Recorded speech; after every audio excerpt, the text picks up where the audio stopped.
सबको जय मसीह की। परमेश्वर आपका आशीष दें। और आज के संदेश के द्वारा हम आपसे मिलने के लिए परमेश्वर ने मौका दिया, हम धन्यवाद देते हैं। आप लोग भी प्रार्थना के साथ और ये संदेश को ध्यान से सुन लीजिए। और हर संदेश के बाद नीचे और बाइबल रेफरेंस हम जरूर देते हैं, उस रेफरेंस को भी आप लोग आराम से बैठकर पढ़ लीजिए और प्रचार को भी, वचन को भी समझ लीजिए। परमेश्वर आपको आशीष दें। और आज का संदेश, अगर हर एक व्यक्ति के जीवन में, पर्सनल लाइफ में या तो परिवार के जीवन में और देश में एक खास बात है, 3 खास बातें। अगर ये 3 खास बात नहीं होगा तो चौथा एक बहुत खास बात नहीं होंगे। उसके बाद बहुत कुछ बातें होंगे, इसके बारे में हम देखेंगे। थोड़ा सा कंफ्यूज होंगे। हम पढ़ेंगे 3 खास बात क्या है और ये 3 खास बात नहीं होने से क्या नहीं होगा करके हम देखते हैं। आइए हम पढ़े। और दूसरा इतिहास 15 उसका 3 से 7 तक हम देखेंगे। बहुत दिन इज़राइल बिना सत्य परमेश्वर के और बिना सिखाने वाले याजक के और बिना व्यवस्था के रहा। देखिए यहाँ पर हम देखेंगे तो 3 बातें, मतलब सत्य का परमेश्वर, एक सच्चा परमेश्वर नहीं है और शिक्षा देने वाले याजक नहीं है और व्यवस्था नहीं है। परमेश्वर का व्यवस्था मतलब पवित्र शास्त्र नहीं है। ये 3 बात नहीं होने से क्या नहीं होगा? 5वां वचन पढ़ें। उस समय ना तो जाने वाले को कुछ शांति होती थी और ना आने वाले को वर्ण। देखिए वहां पर शांति नहीं होंगे। अगर पहले 3 बात नहीं होगा तो, और उसके बाद शांति नहीं होंगे। शांति, इंसान के अंदर शांति नहीं है तो फिर वो बेकार है। और उसके बाद क्या क्या होगा? वर्ण सारे देश के सब निवासियों में बड़ा ही कोलाहल होता था। बस क्या हुआ? कोलाहल मतलब लड़ाई झगड़ा मारपीट। हम आगे देखेंगे क्या क्या होगा। मेरे प्रिय बात ध्यान रखें, हर एक पर्सनल व्यक्ति के जीवन में, व्यक्तिगत के जीवन में और परिवार के जीवन में और देश में ये 3 बात बहुत जरूरी है। सबसे पहले बात, सच्चाई परमेश्वर, सच्चा परमेश्वर है। बहुत सारे परमेश्वर है, बोलने के लिए बहुत सारा है, लेकिन सच्चे परमेश्वर, एक ही परमेश्वर होता है, वो सब कुछ सृष्टि करता है। सच्चा परमेश्वर कौन है? सारे सृष्टियों को सृजनहार है। हालेलुया। हम पढ़ें यूहन्ना 1 उसके 1 से 3।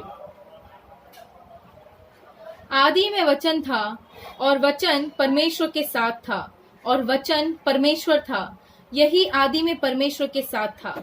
सब कुछ उसी के द्वारा उत्पन्न हुआ और जो कुछ उत्पन्न हुआ है उसमें से कोई भी वस्तु उसके बिना उत्पन्न नहीं हुई। देखिए यहाँ पर साफ साफ लिखा है। और उत्पत्ति एक में हम देखेंगे तो हम देख सकते हैं आदि में परमेश्वर सब कुछ आकाश और पृथ्वी के बनाए। अभी यहाँ पर देख, जो कुछ उत्पन्न हुआ है उन्हीं के द्वारा, उनके लिए उत्पन्न हुआ। और भी हम इसमें पढ़ सकते हैं, रोमियो 11 के 36 में पढ़ सकते हैं और इब्रानियों 4 के 13 में पढ़ सकते हैं। अभी हम पढ़ें कोलोसियों 1 का 15 से 18 तक पढ़ें।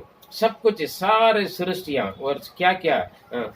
वह तो अदृश्य परमेश्वर का प्रतिरूप और सारे सृष्टि में पहलोटा है, क्योंकि उसी में से सारी वस्तु की सृष्टि हुई, स्वर्ग की हो अथवा पृथ्वी की, देखी या अनदेखी, क्या सिंहासन, क्या प्रभुताएं, क्या प्रधानताएं, क्या अधिकार, सारी वस्तुएं उसी के द्वारा और उसी के लिए ही सृजी गई है। देखिए यहाँ पर देखें, सच्चा परमेश्वर कौन है? यीशु ने बोला, मार्ग और सत्य और जीवन मैं ही हूँ।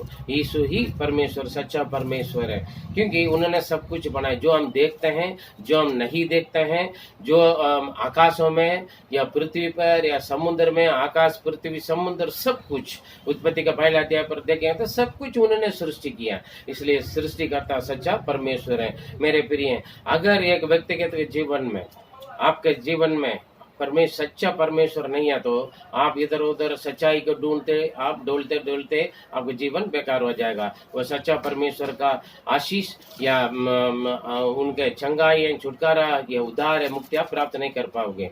अगर एक परिवार में सच्चा परमेश्वर का शिक्षा नहीं है तो उस परिवार का मुखिया परिवार को चलाने वाले परमेश्वर नहीं होगा तो उस परिवार सब अपना मनमानी करेंगे।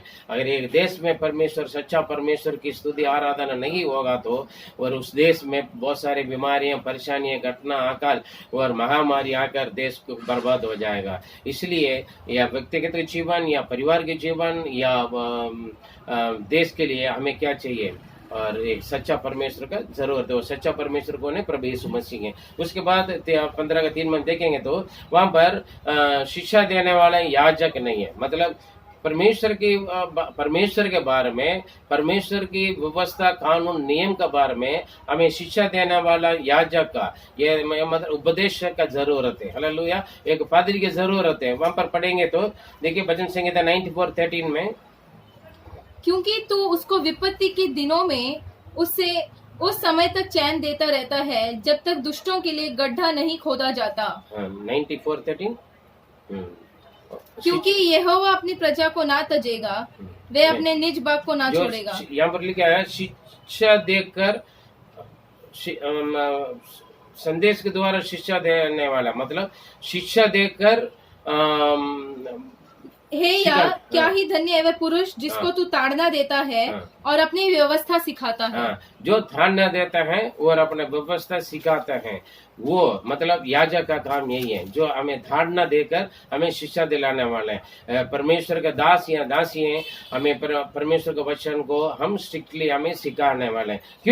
क्यों हमें जरूरत पड़ता है? नीति वचन 6 उसके 23 पढ़ेंगे तो, आज्ञा तो दीपक है, आज्ञा दीपक है और शिक्षा ज्योति है, और सिखाने वाले की डांट जीवन का मार्ग है। सिखाने वाले की डांट जीवन के मार्ग है। और इसके कहेंगे शिक्षक लोगों का आशीष क्या है करके, ऐसा या 30 उसका 20-21 में देख सकते हैं। और नीति वचन 13 का 14 और नीति वचन 5 उसका 12-13 में देखेंगे तो, और शिक्षक का शिक्षा देने वालों का शिक्षा हमारे लिए कितना खास बातें करके हमें मालूम हो जाए मेरे प्रिय। इसलिए हर एक व्यक्ति को शिक्षा देने वाला याजक का बहुत जरूरी है। मतलब परमेश्वर के दास हैं जो शिक्षा देने वाले उपदेशक को, पादरी को हमें बहुत जरूरी है। तीसरी बात, वहां पर क्या नहीं है? और व्यवस्था नहीं है। परमेश्वर का व्यवस्था, ना सच्चा परमेश्वर नहीं है, ना सच्चा परमेश्वर की शिक्षा देने वाला याजक भी नहीं है, और अभी हम देखेंगे तो और व्यवस्था ही नहीं है। पढ़े ओशे 8 उसके 11-12। एप्रेम ने पाप करने को बहुत सी वेदियां बनाई है, वह ही वेदियां उनके पाप के ठहरने का कारण भी ठहरी। मैं तो उनके लिए अपनी व्यवस्था की लाखों बातें लिखता आया हूँ, परंतु वे उन्हें पराया समझते हैं। वे मेरे लिए बलिदान तो करते हैं और पशु। होशे 8 का 11-12 वही पढ़ा मैंने, नहीं पढ़ा।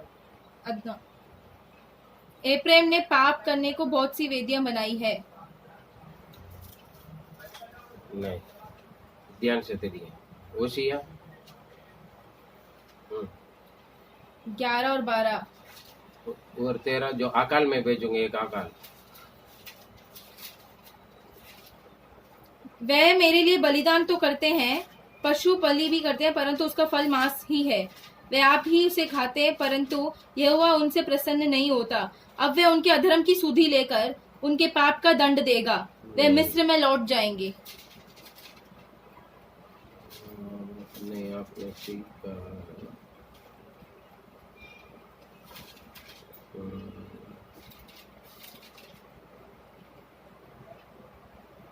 नहीं, आपने सही पढ़ा है। गलती होगी।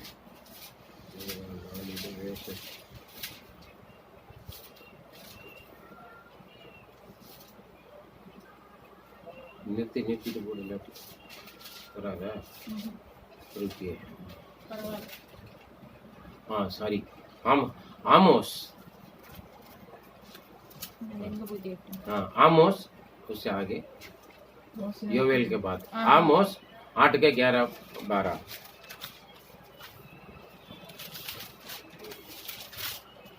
परमेश्वर यहोवा की यह वाणी है, देखो ऐसे दिन आते हैं जब मैं इस देश में महंगी करूंगा।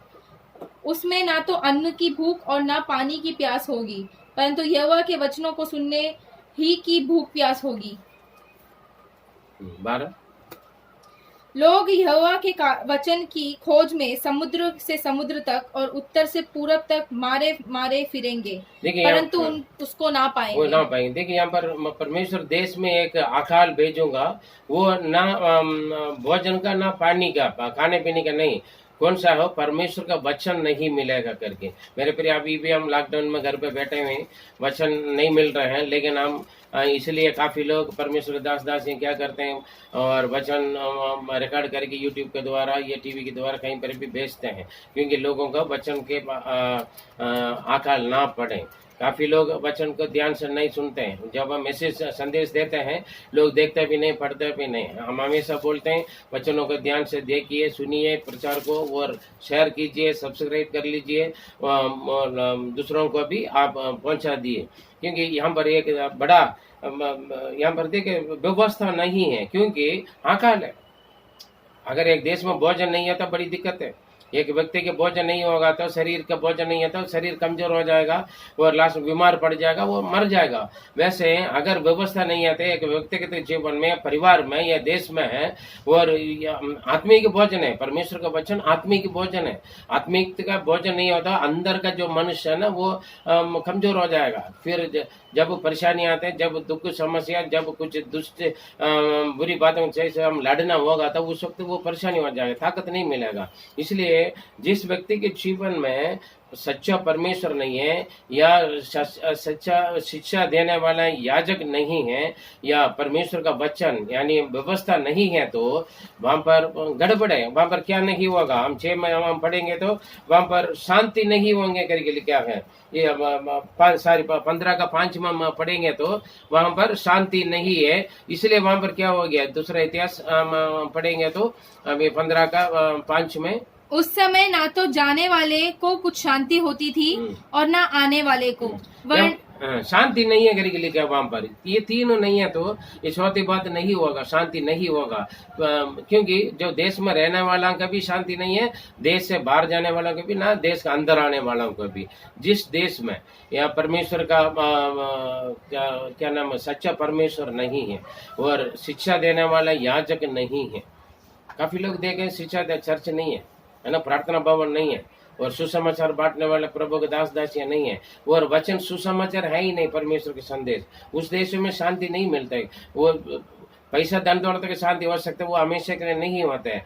वो संसार की शांति होता है, वो थोड़ी देर के लिए होते हैं, लेकिन जो सच्चा शांति परमेश्वर की ओर से जो देता है वो वही है। और क्या होगा, वहां पर शांति नहीं होंगे, लड़ाई झगड़े होंगे, कोलाहल होंगे, मारपीट होंगे। क्या वहां पर देखेंगे तो 15 का 6 में हम पढ़ सकते हैं, वहां पर जातियों के विरोध में और धर्म की लड़ाई और धर्म जात धर्म और अपना अपना समाज और भाषा के बहुत सारे लड़ाई झगड़ा है। अंतिम समय के चिन्ह है। देखा हर एक, क्योंकि अच्छा बुरा नहीं जानते हैं, सही शिक्षा नहीं जानते हैं। एक मारेगा अपना धर्म से लड़ेगा, दूसरा अपना धर्म बढ़ा करके लड़ते हैं, क्योंकि सब अपना अपना, सभी के पास अलग अलग धर्म, अलग अलग देवी देवता, अलग अलग नाम लेते करते हैं। मैं देव देवता नहीं कह रहा हूँ, सच्चा और जीवित परमेश्वर के बारे में जिस देश में नहीं है, वहां पर सब अपना अपना मनमानी करेंगे, जो वो बोलेगा वो सही रहेगा मेरे प्रिय। लेकिन सच्चा एक होता है, 100 लोग बोल सकते हैं, 100 रास्ता बता सकते हैं, लेकिन सच्चा रास्ता और सही रास्ता और सीधे रास्ता एक ही होंगे, वो कौन करेगा हमें देखना है। इसलिए उन दिनों में ना सच्चा परमेश्वर नहीं है, ना शिक्षा देने वाला जो सच्चा परमेश्वर के बारे में बताने वाले याजक नहीं है, और सच्चा परमेश्वर के बारे में बताने वाले वचन भी नहीं है, क्योंकि परमेश्वर का वचन नहीं है तो वहां पर गड़बड़। भजन संहिता 19:7 में लिखा है, यहोवा की व्यवस्था खरी है, वह प्राण को बहाल देती है। यहोवा के नियम विश्वास योग्य है, साधारण लोगों को बुद्धिमान बना देते हैं। यहाँ पर देखें परमेश्वर को वचन का जरूरत है। इब्रानी 4:12 में हम पढ़ सकते हैं, और दूसरा तीमुथियुस 3:16-17 में लिखा है, परमेश्वर का वचन परमेश्वर ने दिया।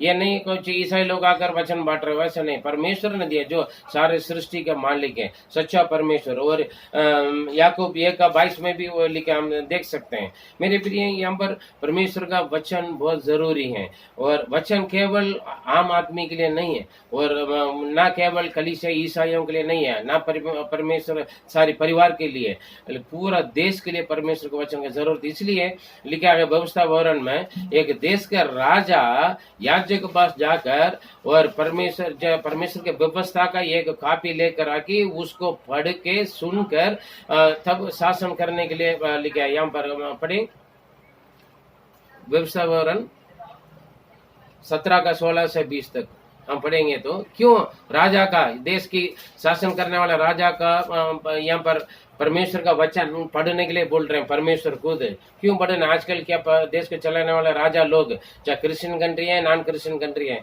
लोग परमेश्वर का वचन पढ़ते हैं, वचन के अनुसार चलते हैं। हम देखिए क्यों पढ़ने के लिए बोला। हाँ पढ़िए।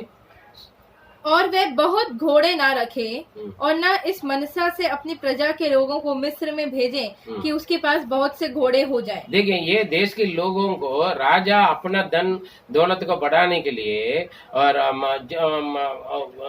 क्या करना, अपना देश के लोगों को मिस्र में, मिस्र का मतलब परमेश्वर के विरोध में कार्य करने वालों का। परमेश्वर के विरोध में मिस्र में क्या होते हैं, जो परमेश्वर ने मना किया, पवित्र शास्त्र में मना, वो सब कुछ मिस्र में करते हैं। इसलिए वहां पर जाकर कमा कराने के लिए ना भेजें, और क्योंकि पैसा लोभ, धन के लोभ, पैसा। क्योंकि यहोवा ने तुमसे कहा है कि तुम उस मार्ग से फिर कभी ना लौटें, और वह बहुत स्त्रियों भी ना रखें। ऐसा ना हो कि उसका मन यहोवा की ओर से पलट जाए। शुरू में से हम देखेंगे तो एक देश दूसरों देश के विरोध में लड़ाई युद्ध के लिए क्यों जाते थे? 3 बातों के लिए। क्या है?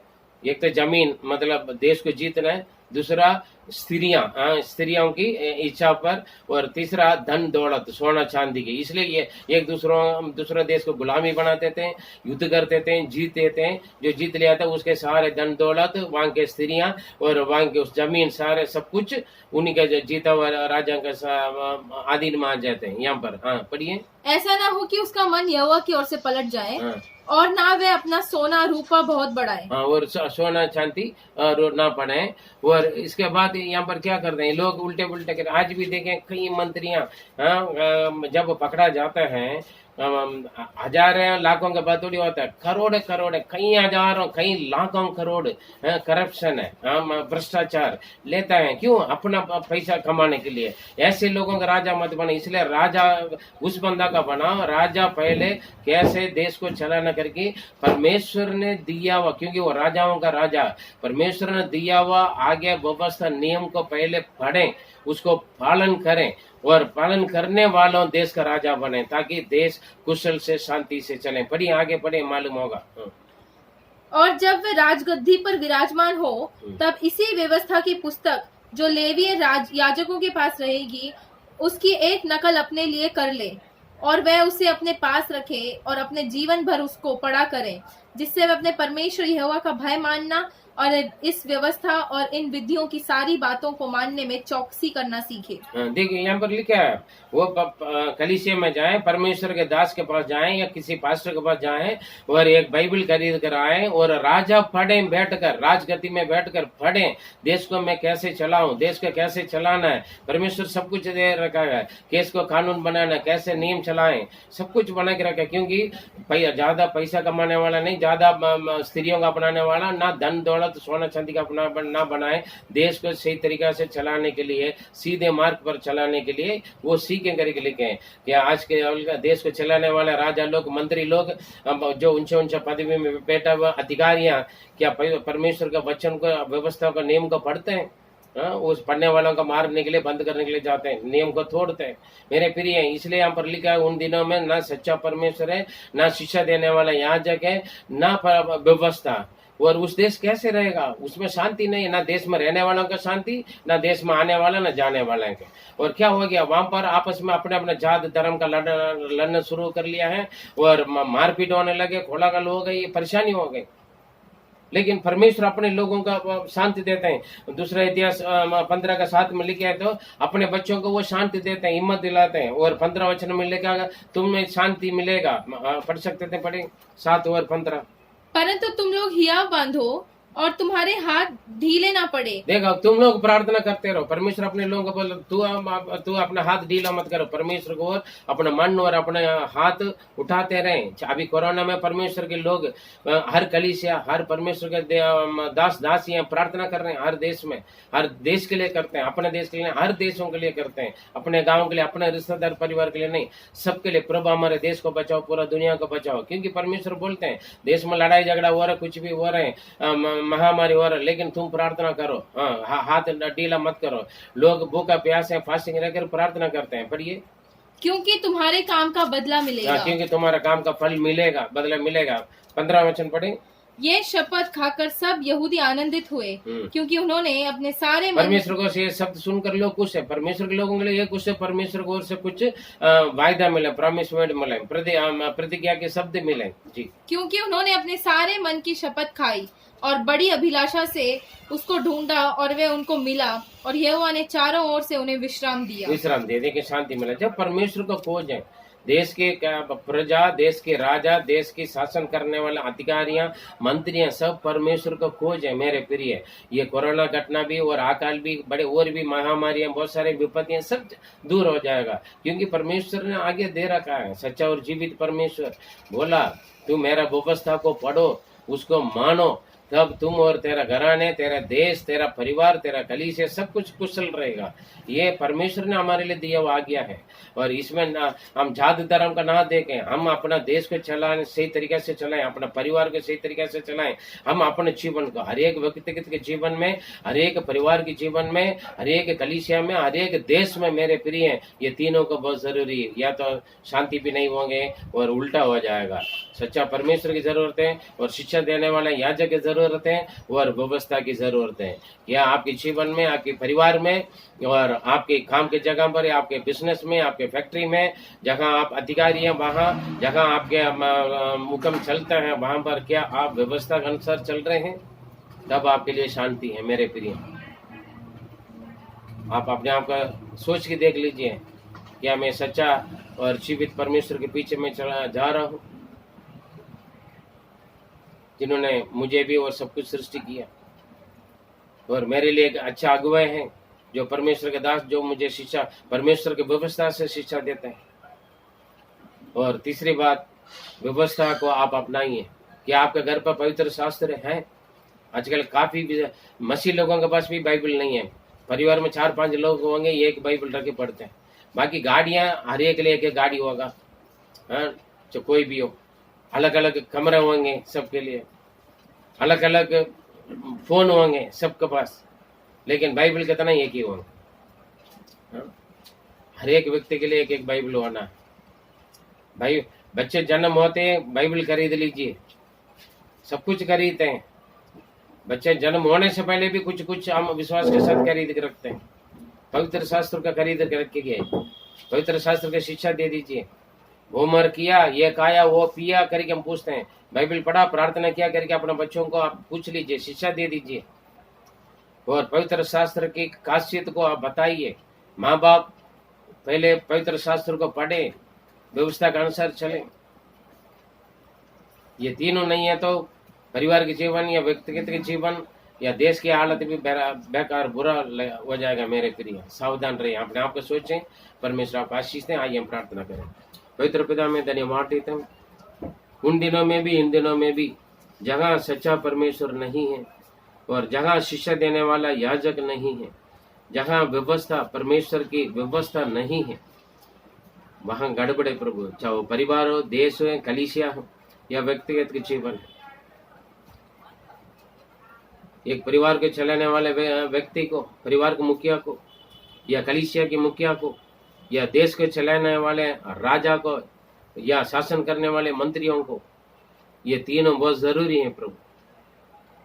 ये संदेश हर एक जन के पास जाए, लोग सत्य को जाने, समझें, और अभी तक कैसे भी हो, आज इसे, इस वचन सुनकर प्रभु, इस वचनों को मनन करते हुए, और सच्चा और जीवित परमेश्वर को अपनाएं, और सही शिक्षा पाने के लिए, और शिक्षा देने वाले एक अगुवे की चुन लें अपने लिए, और व्यवस्था को दिन रात मनन करके उसके मुताबिक चलने के लिए आप मदद करें।